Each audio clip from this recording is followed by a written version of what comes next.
I'm the dude. So that's what you call me. Are you a virgin? Yeah, not since I was 10. Are you there, God? It's me, Margaret. Come on to the coast. We get together, have a few laughs.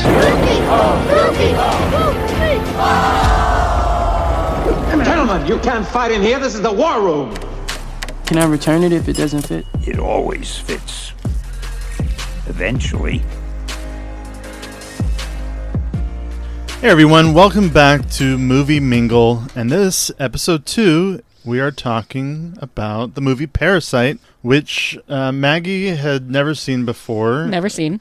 Never wanted to see. I have seen it multiple times. A little bit about Parasite. It was directed by Bong Joon-ho, written by Bong Joon-ho and Han Jin-won, starring Song Kang-ho, Park Myung-hoon, Lee Sun-kyun, and Park So-dam. It won a ton of awards, 309 awards across all the award shows, and then for the Oscars, it was nominated for 8 and won 6 of those. Best Picture, Best Director, Best Original Screenplay, Best International Feature Film, and then Best Production Design and Film Editing. It was a juggernaut the year it came out.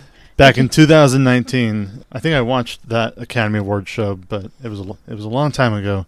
I don't remember much before the 20s. It should be noted that this movie has a lot of themes of the cultural and economic disparities in Korea, stuff that we know next to nothing about. I have done some research over the past couple days into how life is in Korea, and this is why most of Bong Joon-ho's films are about the class system in Korea. Snowpiercer very much was a movie about the different classes, how the poor has to fight their way to the front of the train, where each train ahead gets richer and richer and richer. So all these people in front of the train are living the life of luxury, while the people in the back are eating grounded up cockroaches. Isn't there also cannibalism in that movie too?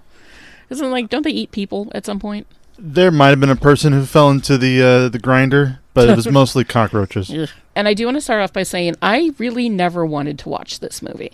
For no other reason than I just kind of didn't want to. Sometimes you look at a movie and you see all the praise around it and you see everything about it, but you look at it and you go, I just don't have the time for that. Admittedly, I fall into that sort of mindset a lot. Well, when it comes to movies, whereas Caveman will definitely watch everything. Whether he likes it or not, he watches everything, and I'm a lot more picky. I honestly would rather watch the same movies over again than watch new movies, just in case I consider it a waste of time. I like to watch all movies because the movies in the middle are always going to be the ones that you're definitely going to watch. It's the ones on either end, the prestige or the art house films. And then on the other side, you have the just garbage. The Meg 2. The Meg 2. You either have the Prestige or the Meg 2 and very little in between. I can sometimes find the really bad ones highly entertaining when they are at least dumb fun. Back to Parasite. It was not necessarily a movie that I wanted to watch or cared about. And it is literally for no other reason than I was never really in the mood to watch this film. I don't like horror films. I don't really like thrillers either. And knowing what I knew about this movie, it just didn't seem like it was going to be my cup of tea. Caveman has been trying for a very long time to get me to watch it. I've always put it off just because I really didn't care. But here we are, second movie in, me having to watch a movie that I wasn't initially excited about. And I have not told Caveman what I feel about this movie.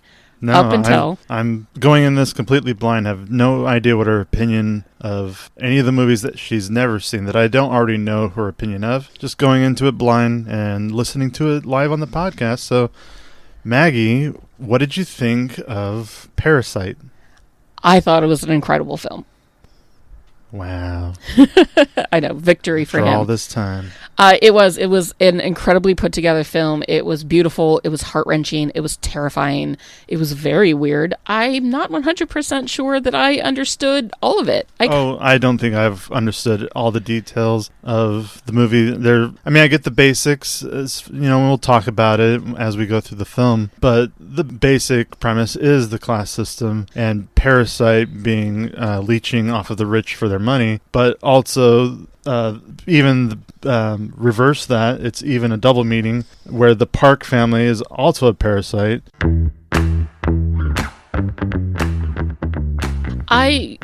Going back to my opinion on the film, I did think that it was a very well done film. I did spend the latter half of it with my mouth completely wide open and my hands covering my face because fuck, is that a roller coaster? My boss, whom I was speaking to about this movie, was talking about how the midpoint of the film is a doorbell ring, and it goes from something that's sort of idyllic and straightforward, which is the Kim family trying to get in with the Parks and get in with their wealth, and then after that doorbell ring, it all goes to hell, literally. We should say that we are going to spoil the hell out of this movie. So if you haven't seen it, go watch the movie and come back and listen to the podcast. If you don't care about spoilers or you have seen it, well, buckle up, buckaroos. The story essentially starts with you see the family living in this sub-basement dwelling. Yeah, it's a sub-basement. You can barely call it a house. A poor family living in this half-basement apartment in a busy lower working class commercial district in Seoul. Ki-woo is the son of the Kim family. He has dreams of going to the university. He is a very smart young adult. Everybody in the Kim family is... Everyone in the Kim family is very so clever. I don't know about the education of the parents, but their children definitely have a higher education or are just naturally intelligent in the way of being able to work their way to the Park family. They are excellent bullshitters. They are excellent bullshitters. And I don't know if that was something that their parents raised them on how to do, or if they were just naturally that talented when it came to on the fly making decisions, coming up with bullshit. I kind of feel like it was a little bit of both, because you see it at the beginning when they're pressuring the pizza lady into not only giving them another chance to keep folding the boxes, even though a quarter of them were damaged and unusable, but also like there's a certain way where the mother, sister, and son of the Kim family kind of surrounded the pizza woman and were all talking very quickly over her and over each other and sort of convincing her to not only give them another chance, but also potentially fire the person that has been working with her and give one of them the job instead.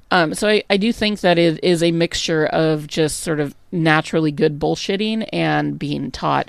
I was raised myself by a very good bullshitter, and I would like to think that that talent was passed on to me. So you see how the Kim family lives immediately with the beginning of the film. They're in the sub-basement.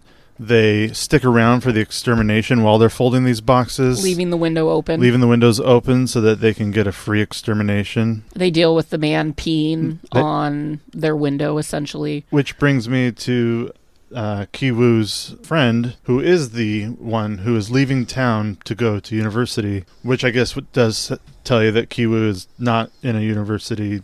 He kind of considers his friend as not being much of a threat. He knows that some of his university classmates would be a threat romantically towards this young lady. And I think that's another reason. You think that's the only reason, or do you think he was a friend too? I think that it was mainly because he knew that his friend needed help and needed some money, but I also think he knew that his friend wouldn't be a threat. So yeah, Min, his friend, does plan to date her once he returns to Seoul, and she herself is old enough to come to university with him. This young teenage girl was being taken advantage of by these, 20-something men, which is always super creepy. So then we're introduced to the Park family. They're wealthy. They've lived in Seoul for 4 years, and a very, very beautiful house. Oh, an absolutely stunning home. Designed by a famous architect named Nam Gung, who is talked about quite a bit in the movie, but I don't think Mr. Park even knows who this man was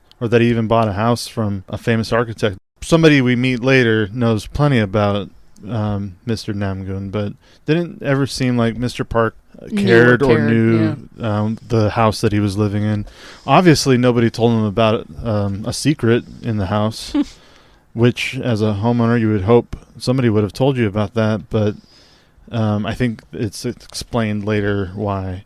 Mrs. Park is quite naive. To put it simply, everybody in that movie takes advantage of how simple and naive Mrs. Park is, which is upsetting because she was such a good soul. Her character is sweet. I think that her character cares from her point of view. I think most of the time she wants the best for her children, for her family. And she's taking that role as mother and housekeeper very seriously. Yeah. She absolutely wants both her children to succeed and be of a higher status, which I think is why she's so worried about her daughter learning English and her son's artistic abilities. And also her son's trauma. In the movie, we learn that the son saw a ghost on the night of one of his birthdays, which caused him to go into a seizure and have a bit of a medical emergency. And ever since then, the kid has been a little, I guess, kind of like ADHD coded, if you will. You know, he's very... He's a little boy. He's bouncy. He runs around a lot. He's obsessed with Native American culture, especially stereotypical Native American culture. And he's very artistic, often drawing these kind of horrifying, very odd self-portraits with a dark figure lurking in the background.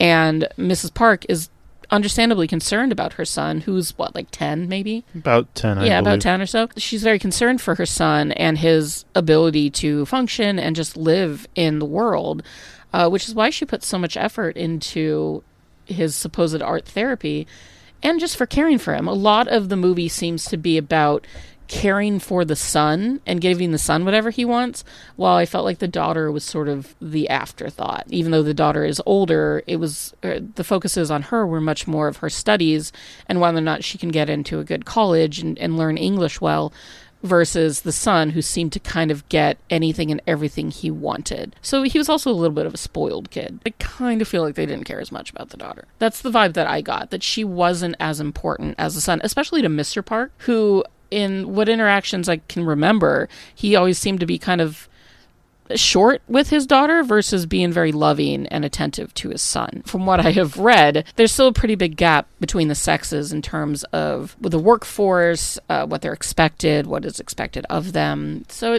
I found that interesting. I don't know if that's something that you caught on to, but I definitely caught on to that the daughter felt like she was a bit of an afterthought. I really liked the way the Kim family was able to weasel their way into the lives of the park, starting with the son and getting in because of his friend, who obviously was more interested in her. He got in. He bullshitted his way. They did all this work to make a forged university forged documents, and she barely even looked at them. Mrs. Park just like, barely. This isn't what I care about. And then he goes upstairs and she watches the first interaction with the new tutor and her daughter. Which was also a very, like, I kind of took that as a huge bullshitting moment. Huge like, he just grabs her wrist. Yeah, and like feels her heartbeat to tell whether or not she's lying. Yeah, and pretty sure the Mythbusters busted. Just the terrible bullshit manipulating. Like, both this women. Is how you have to take a test. Yeah. The things he's saying. Yeah, he's very much manipulating both women into trying to come off as more intelligent and, you know, a proper tutor. But they're buying it. Yeah, they're buying it. And then on the fly, on the way out, he's like, "Oh, your son. I know he's an artistic kid. I just happen to know this person," and it was like, I have a friend of a friend. Yeah, it was like, off the cuff. It had to be like so far removed from him. Yeah, that he knew some random person. I just know this random person, and then once the daughter shows up, then she she kind of weasels her way in by, talking about her quote-unquote art history background, which she later admits that she, Googled about 2 minutes worth of art history stuff and then made up the rest. She's coming in as a art therapist to help the son with his supposed trauma of seeing said ghost. And really, I think, like, every time it cuts to the son, the little boy, and the art history daughter, the art therapist daughter, it always just seems like they're just hanging out and coloring, but she also tries to keep the kid away from his parents, and I think that she's trying to keep the parents out of it because she doesn't want them to see that she's not actually doing anything. Right. They are just sitting and coloring. I don't think it was planned beforehand. No, I think it was off the cuff once again. On the drive home. On the drive home, takes her underwear off and hides them underneath the seat just to be found later. Yeah, just so that she can frame the driver and get her father in as the new driver. Which, okay, one of my favorite parts after they talk about her father possibly coming in as the driver, it cuts to the father and the son at a Mercedes dealership,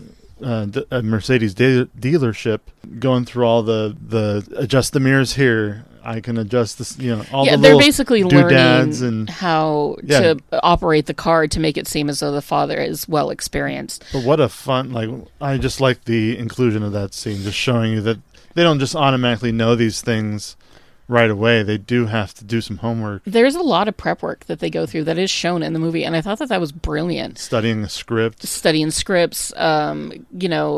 what the other person's going to say and being right about it. Yeah, they're really good con artists. More than anything, this family is a family of con artists that are using their wits to get ahead in, a poor society. And it's sort of a fascinating look into maybe nature and nurture, because if this family had have been born wealthier, I think they would have been very successful. Both the children in the Kim family are incredibly intelligent, and there's no reason why they couldn't have been wildly successful except for the fact that they were born to a poor family instead of a rich one. It's not like in America where people have the chance, quote unquote, to pull themselves up by the bootstraps and possibly land a life of better wealth and status. I kind of feel like the class system in Korea is more of like what you're born into is what you're stuck with, and it takes a lot of time and effort to get into a different sort of I mean, we see at status. the end of the movie what all the steps the alternate universe version of him, if that's how you want to say the movie's ending, but there's a lot of different theories on what the ending means. The Kims are a very smart family, and the Parks are incredibly smart as well, but I think they're naive and comfortable in their wealth. They don't see these wolves in sheep clothing coming in and kind of taking over their family, which is best depicted in them attempting to get rid of the original housekeeper and replace them with Mother Kim, where they use the original housekeeper's peach allergy against her in a brilliant way. And the first time I saw that, I thought it was so dark that this family was causing this poor woman, this innocent woman, just to have these terrible allergic reactions to, like, what if it killed her? What if it killed her? Yeah, they didn't know how serious the... how far were they... I mean, we see how far they were willing to go. But just the time and effort that they take to put into getting rid of that woman and supplanting the mother is brilliant. But again, if this family had a different status, they could use that brilliance to do better things instead of just costing an old woman her job and a bit of an allergic reaction. Also, I would hate to be allergic to peaches. I fucking love peaches. And even before the peaches, they were already trying to separate the housekeeper from Mrs. Park. Mm-hmm. When the daughter wants to talk privately with the mother, and the housekeeper was like, no, this is I'm the housekeeper here. Yeah, like... And then the daughter essentially was like, no, you need to leave. And then Mrs. Park immediately changes her mind because she believes that the daughter is this brilliant art therapist, and she's going to say I'm going to follow your every... There's a lot of manipulation going on against the poor Park family from the beginning. And it's sort of delightful to watch. I mean, it was a very fun experience watching the Kim family wiggle their way in to the park. And I think that they got too comfortable too fast, especially in the scene. It's a bit of a montage or one track where it shows all the different family members of the Kims being their respective parasites to the parks. But, like, getting a little handsy with each other, like, at one point, Father Kim grabs Mother Kim's butt, and they're, like, sneaking food and stuff. So I think that they got very comfortable very quickly in their roles in this household, which I think is ultimately a part of their downfall, although their main downfall was kicking out the old housekeeper. That was what... Yeah, that if is they their main had downfall. kept her in there, but And they really wanted the mom They got in greedy. there. They got greedy, They essentially. did, yeah, because they probably could have done well with the three of them working in there, but they're like, no, we need a job for mom. Yeah, And kicking out the housekeeper definitely was the That was idea. that was the beginning of the end. So there's a scene in the movie where the Park family goes away for a little weekend holiday, and the Kims essentially move into the house and treat it like it is their own home. I have some experience with this. I know for sure that anytime my in-laws would ask us to house sit when we were a young, poor married couple, we would move right into that house and just turn on the air conditioning, kick up our feet, Kick watch up the our TV, feet, eat the food. use their internet. Like, we moved in, did laundry for free. We moved in. And I think they house. expected us to do all that. Yeah, because I mean, we're we are family. house sitting, and they knew we were living there. But also, But it just feels like you're on vacation because you're in somebody else's house. So they finally get rid of the housekeeper by telling Mrs. Park that the housekeeper has tuberculosis. TB. And the probably the cheesiest part of the movie for me is when Mr. Kim squirts the hot sauce on the tissue and then holds the tissue up and To it make looks it look all like blood. and it's like the perfect blood tone.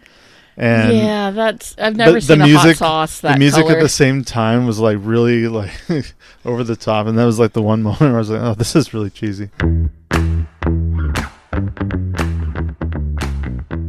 So most of this movie was all shot in a studio. Even the outdoor scenes of the house were in a studio.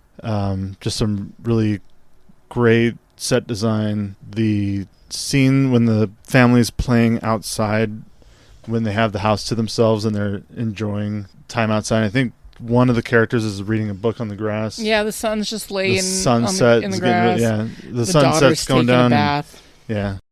So the Park family goes away on vacation. The Kims move in, and they're enjoying a night of drinking somebody else's alcohol and relaxing and laughing and having fun when there's a knock on the door.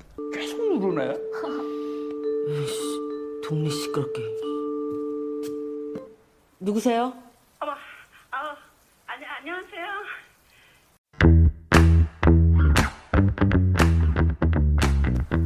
So right before that doorbell rang, Caveman stopped the movie, told me to go to the bathroom, get a snack, get another beer, and in general just sort of prepared me because he said, we will not be stopping the movie from now until it ends. He kind of set me up and made me a little bit nervous for what was about to come. I knew as soon as I said that, too, I was getting all the anxiety up about what was going to happen next in the movie. I didn't mean to. I just want us to have to pause it at any moment for the rest of the film, because I feel like as soon as that doorbell rings, shit gets real. Shit got real.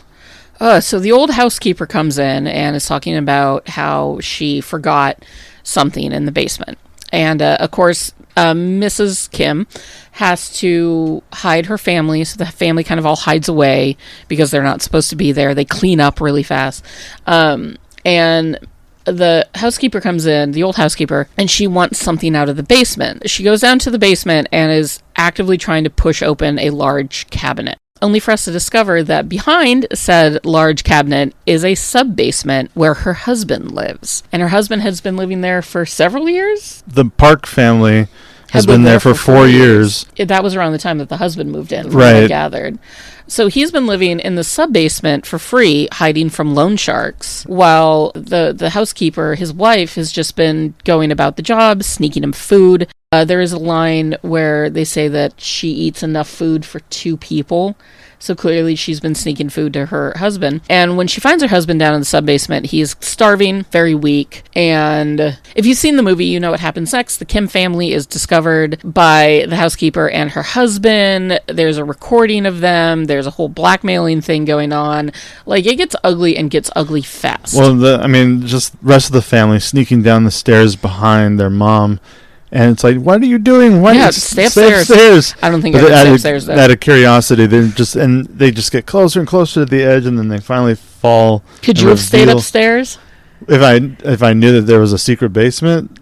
But they don't know. They don't know, no. No, I don't know if I would have. I would have been hiding in that stairwell as well. I mean, curiosity. Yeah, just like, what is this? What is this sub basement, and why is this woman so interested in it? I definitely did not. I could not have predicted that there was a man living underneath this house. No, but then you kind of come to understand that he's the quote-unquote ghost that the young boy saw when he was trying to sneak up one night to get food from the kitchen.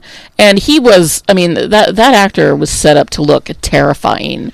Wild eyes, half balding, especially kind of slowly walking skin. up those stairs, the way the scene was lit. Yeah, it was very creepy. I would have been screwed up as a child too if I had seen that. I shit my pants if I had seen that.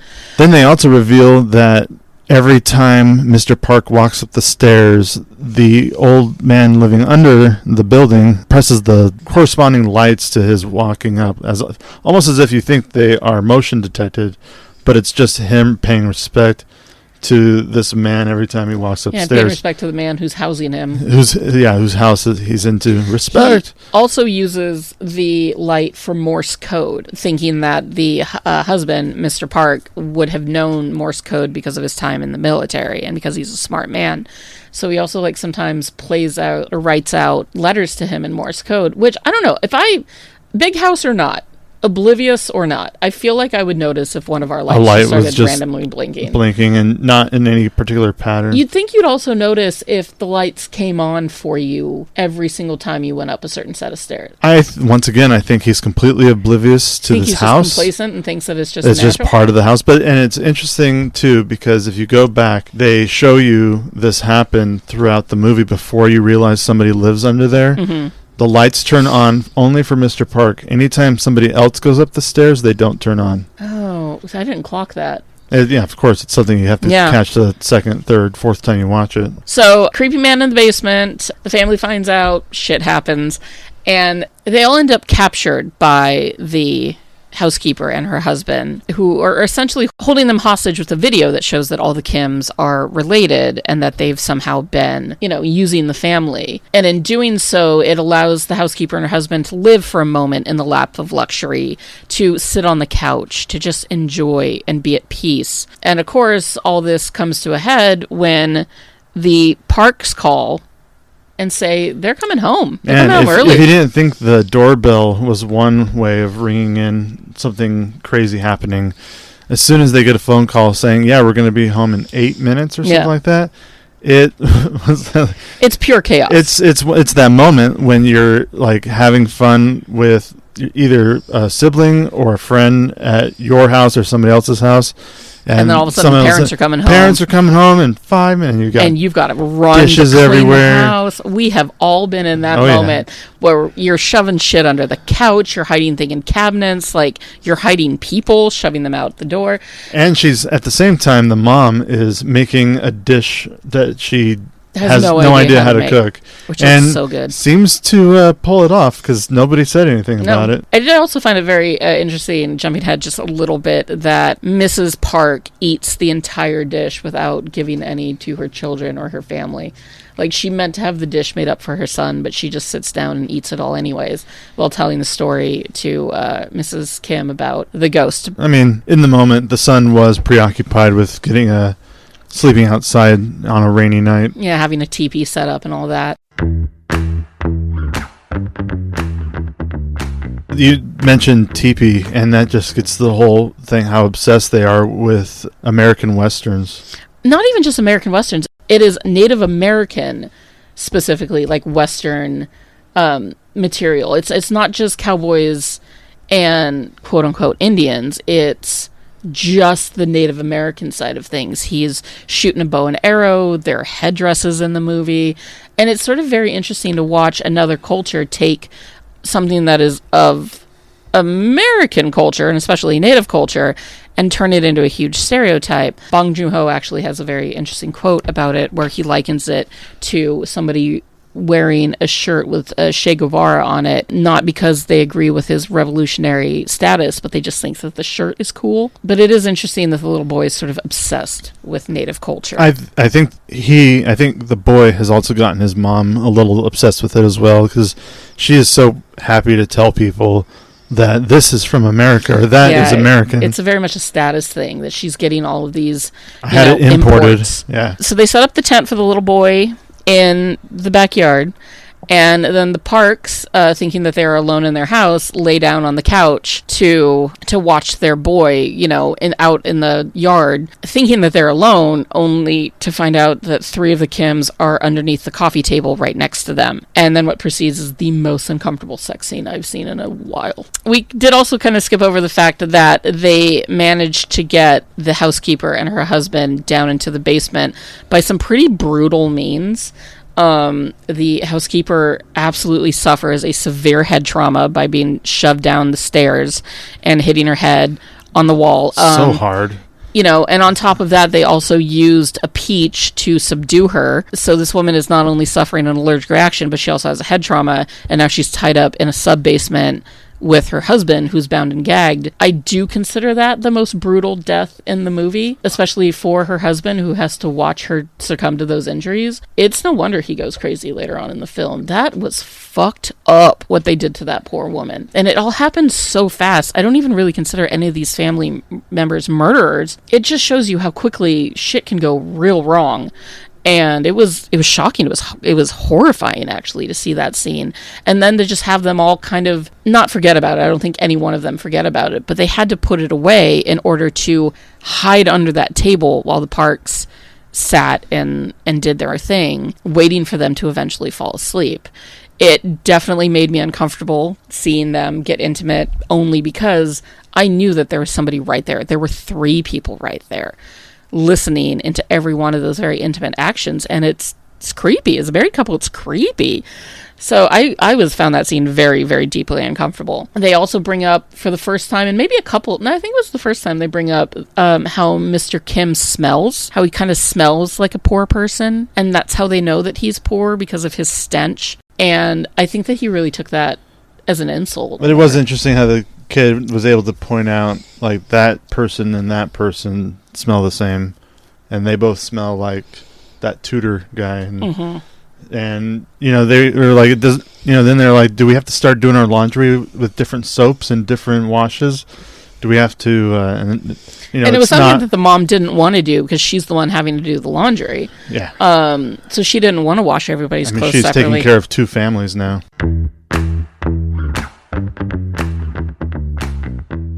So can we talk about the Kims descending all of those staircases into a literal shitstorm? Yeah, walking down from essentially heaven, the richest area they've come to know, and just slowly descending into hell, further and further down, and like just the way it was shot. So beautifully shot. All of them just like slowly, and I mean kind of stumbling too, because you'd have to think that not only would that be physically exhausting, but after what they had just gone through, fighting for their lives, murdering a woman, hiding from their bosses in a very creepy way, like all of that, only to walk into just a torrential downpour and just having to go down and down and down and down. My knee would have said, fuck you, and given up. And then you finally reach the place where you live, your official, like this is your actual home. And it's waist high, chest high in shit. Sewage water. Yeah. Like, my main thought that I had while I was watching that scene was really, they thought they smelled bad before. And I was like, there's no way they're getting this stank off. There was a moment, it's a scene coming up after this whole thing where Mr. Kim is back in a like collared shirt and slacks again. I'm like, they had to have bought brand new clothes. Well, there is a scene. There's no way because he was there like the next day picking up Mr. Park. Yeah, I found that weird too. Like, when did they shower? There's a scene where they were in the shelter. It's a very quick little scene where they're in the shelter, where you see the daughter and the son picking out new clothes from a huge pile. There's like a giant pile of clothes, and they're picking through it. I do remember that. So that leads me to think that they found the nicest clothes that they could. There's that scene where Mrs. Park is in the car with Mr. Kim, and she kind of holds her nose, indicating that she finally kind of smells his funk. Going back to that flooding scene, I found it was just terrifying. And apparently that's a huge problem in Korea because there's so many sub-basements that are being lived in. Flooding does happen, and people get sick and injured because of that. And of course, the first things that go for are the things that mean the most to them. Mr. Kim grabbed... There were multiple medals displayed in his house, but he grabbed one specific one, and I couldn't tell what that... I think it was the wife's medal. The wife won a medal for whatever sport she was in, and that was the thing that he grabbed. And the son grabbed that massive rock slab. The Scholar Rock, which is meant to bring good fortune and wealth to the family that it belongs to. Even in a shitstorm, those are the things you're going after. Yeah, and the sister decided to take that all-important time to access the internet, find her cigarettes, and look at her phone while sitting on a toilet that is just spewing all that sewage shit. just So yeah, vomiting. they all went for the things that were most important for them, and she went for her cigarettes. Like, I found that very odd. And what a horrifying thing to just have to experience all around. We are luckily not in an area that floods, but if we were, I would be constantly afraid of it. I think that flooding is one of my biggest, like, natural disaster fears. Behind tornadoes. It goes tornadoes and flooding. The next day, the Parks decide to hold a birthday party for their son for the first time since several years before, when he saw the ghost and had his little freak out, which that poor kid in birthdays, he is fucked forever. The art therapy must be helping. The art therapy must be helping, yes. Maybe the daughter Kim does actually know what she's up to.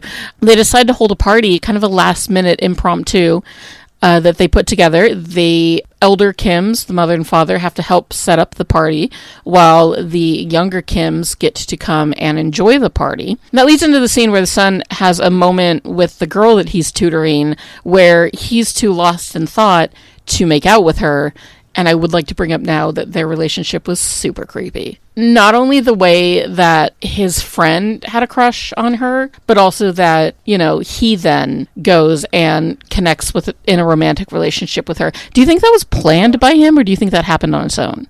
I wonder if he was ever actually interested in her, or if he was just playing the part to get more and more into this family's life. I mean, there's that moment where they talk about how if her and him get married, this would be his in-laws' house, and they kind of joke about that. But legitimately, if they fell in love and got married, his family could never be a part of their lives. Right, which is why they were talking about hiring actors to play his mom and dad. But that is such a deep lie. I mean, that's a lie on a lie on a lie, and so on. Like, that shit's hard to keep together. I think that they were looking at this as a possible long-term, and they were trying to play the long game. They were going to keep doing it until they couldn't, and I think, nobody could have predicted that there were people living under the house, which actually brings me to a part when Mr. Kim first sees the gentleman who lives underneath the house. He looked at him in almost disgust, like, how can you live down here? How can you live like this? And he himself was, like, moments later swimming in shit. Yeah, like he thought he was above the caretaker's husband, but you're right, like seconds later, he's just literally floating in shit trying to save his most valued possessions. They definitely start to kind of ascend, I think mentally ascend into the wealth of the Park family without having gotten it yet. But then I did say earlier that they settled into these roles kind of too quickly and too comfortably. They definitely, as soon as they took over the house, they treated it like it was their house instead of working slowly into. If they'd taken more time and less risks, none of this would have happened. I really enjoyed it, kind of like not a montage, but a series of scenes edited well together of showing you what each family at the moment of that storm was going through. You had one family who was trying to save their possessions from a flood of shit, and then you have another family where a man is watching his wife slowly die from a concussion. Oof. And then you have another family who is just dry and warm and enjoying a stormy, rainy night in their beautiful house. And yeah, it just you're right. shows you the privilege that the parks have. Right, but even it just kind of goes each layer with the rich, and then somebody just watching the love of their life dying, and then somebody else swimming through shit to try to save their life. Right. Like, yeah, that is a very interesting point that I didn't clock onto, but yeah, it just goes to show how, wealth brings you a certain amount of privilege where you don't have to worry about something as simple as rain. They are housed and fed and happy, but they don't really care about everybody else who's suffering in the same rain. At the party, the worst birthday party ever. This is such a bad birthday party that Niles and Frasier would have done a better job. Shout out to all my Frasier friends who get that joke. Some deep cuts. Some deep cuts.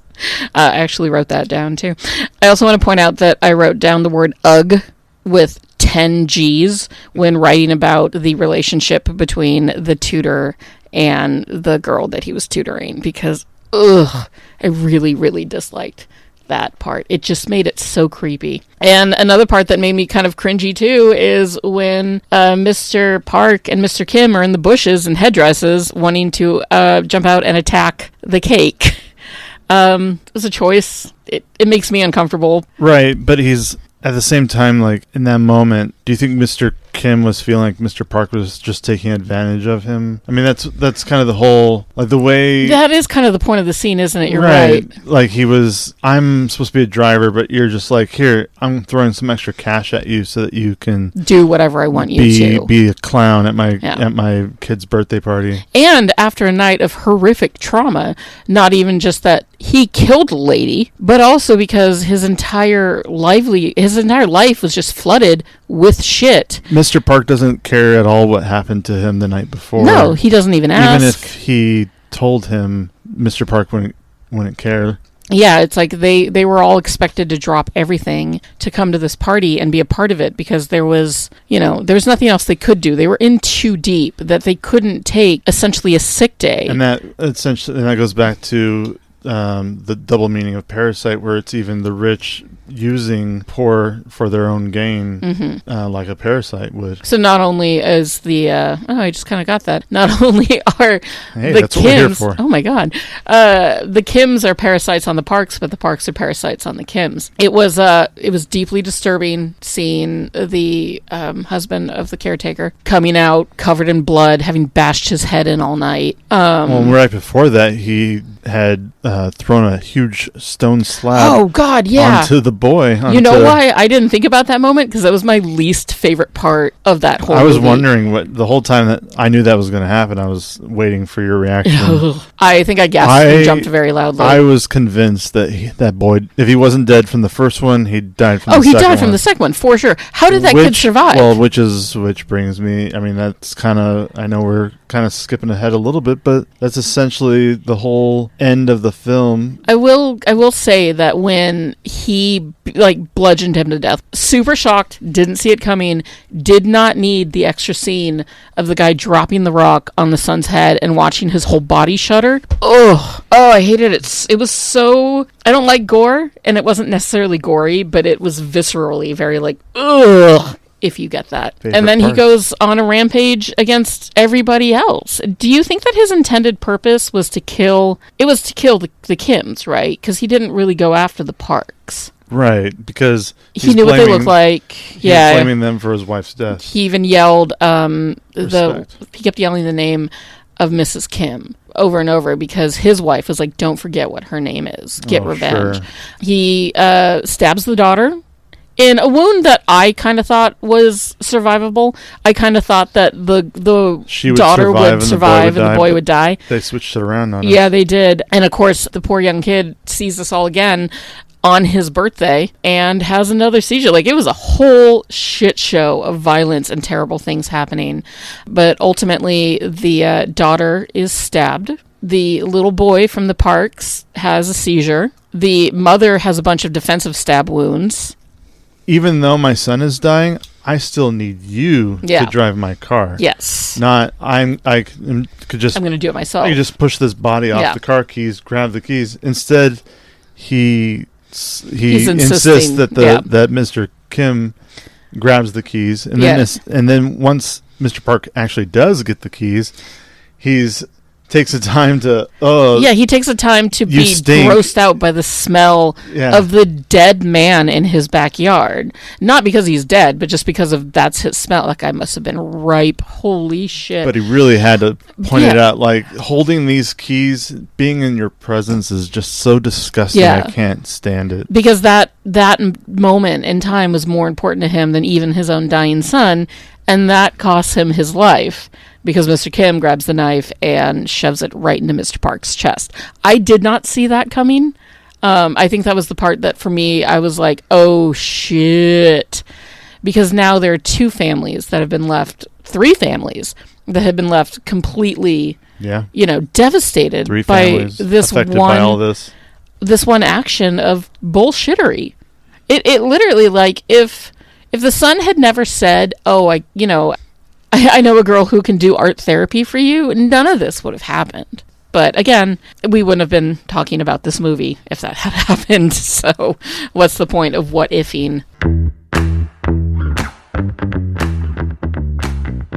So the dad gets away. Yes, The dad manages to escape. On his way out, he decides, I'm going to go back into the garage. And Yep, go back into I know the exactly where there's sub-basement. a hidden entrance, and I just went down there and Disappeared. That's his life down there. Closed Yeah. the door. No way of communicating as far as like no phone or Yeah, no, he can't contact his family at all, especially because the police think the mother, so Mrs. Kim, and the son get put on probation for fraud. And he even says that there have been cops following them, clumsy cops following them, hoping that they would lead the cops to the dad, but they genuinely don't know where the dad is. They don't know for a while. And it's interesting that, eventually we learn that the dad communicates through Morse code because there's a Morse code sheet. But we also know that the dad is able to leave the basement because he buries the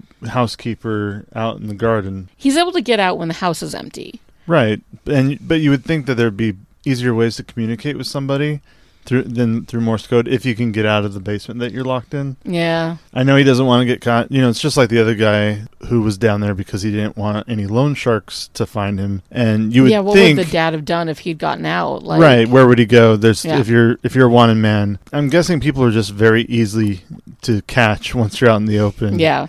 Like he couldn't drop a letter in the post to his family. No, because the cops probably would have caught on to that. But the fact that the boy is going to the house to get a straight view of that light bulb turning on and off. How does he know to go there? Do you think that he's just there to look at the house?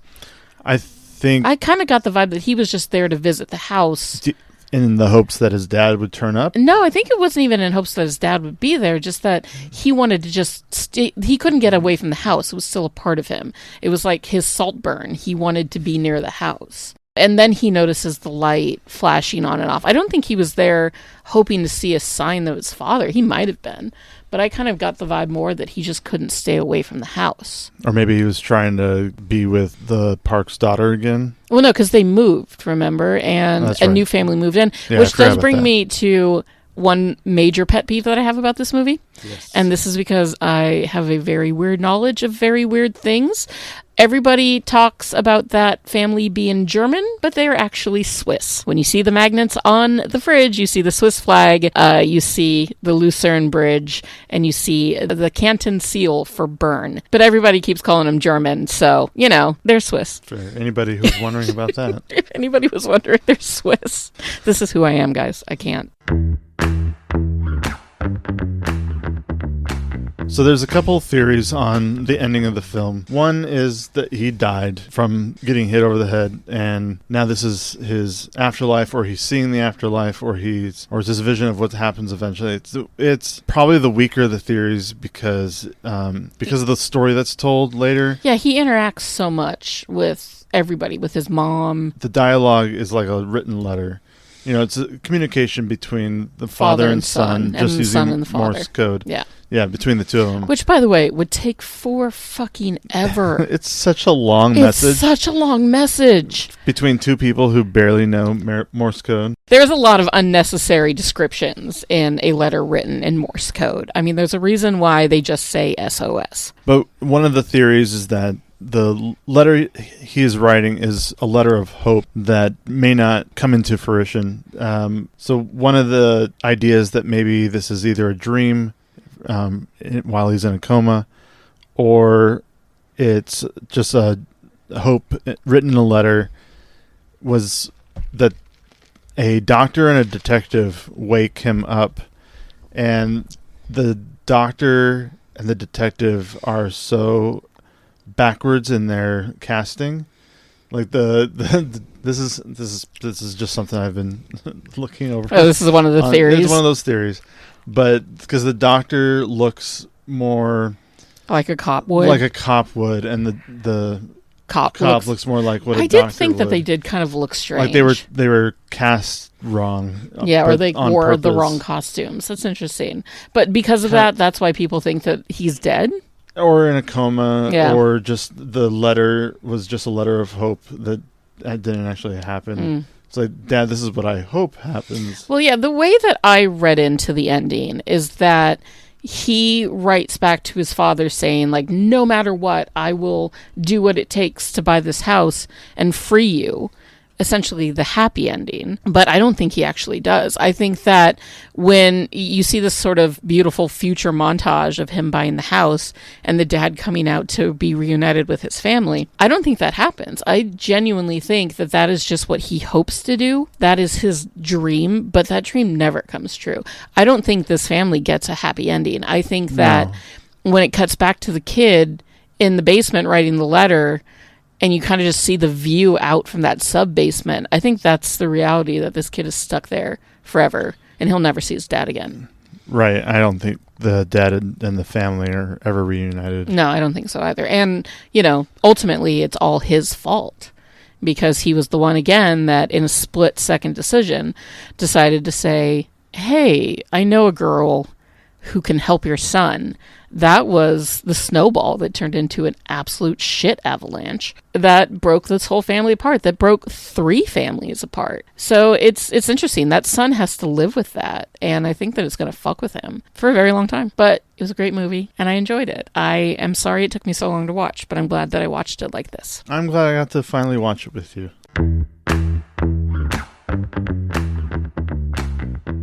So Maggie, like we usually do, I have 2 questions for you. Kick it. Would the presence of Oscar Isaac being casted in this film, would it have made Parasite even better? One day the AIs are going to look back on us the same way we look at fossil skeletons in the plains of Africa.